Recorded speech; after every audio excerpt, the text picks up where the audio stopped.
நம்ம எத்தனை டைம் ஒரு கிளாரிட்டி கொடுத்தாலும் இந்த ஒரு விஷயத்துக்கு மட்டும் ஃபுல் கிளாரிட்டி யாருக்குமே கிடைக்க மாட்டேங்குது. என்ன அப்படின்னா ஃபாரெக்ஸுக்கு உண்டான டேக்ஸ்.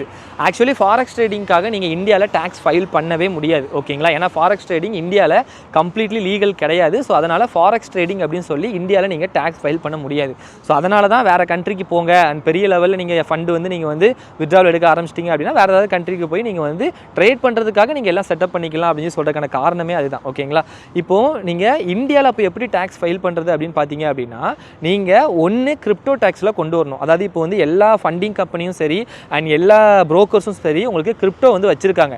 ஸோ கிரிப்டோ மூலமாக அமௌண்ட் கொண்டு வந்துக்கலாம். பட் இப்போ அதுலேயுமே என்ன பிரச்சனைனா, கிரிப்டோவில் வந்து நீங்கள் அமௌண்ட்டை வந்து நீங்கள் இந்தியன் எக்ஸ்சேஞ்சுக்கு கொண்டு வந்து பேங்க் வித்ட்ராவலே எடுக்க முடியலை. அப்படிங்கும்போது நீங்கள் கிரிப்டோ டேக்ஸ்லேயும் இப்போ கொண்டே வர முடியாது. நீங்கள் என்ன ஒரே ஆப்ஷன்னா அதர் சோர்ஸ் ஆஃப் இன்கம் தான். கிரிப்டோவில் உங்களுக்கு அமௌண்ட் வருது, அந்த அமௌண்ட்டை யாராவது ஒரு தேர்ட் பார்ட்டி மூலமாக நீங்கள் வந்து ஐஎன்ஆராக வாங்கி அந்த அமௌண்ட்டுக்கு நீங்கள் அதர் சோர்ஸ் ஆஃப் இன்கமில் தான் ஃபைல் பண்ணி ஆகணும். வேறு ஆப்ஷனே கிடையாது. நீங்கள் ஃபண்டுக்கு ப்ராப்பராக கணக்கு காமிக்கணும்னு நினைக்கிறீங்கன்னா அப்படி தான் கணக்கு காட்டணும். அப்படி இல்லை அப்படின்னா நீங்கள் தாராளமாக வேறு ஏதாவது கண்ட்ரியில் போய் உட்காந்து ட்ரேட் பண்ணுங்கள். அது பெஸ்ட் ஆப்ஷனாக இருக்கும்.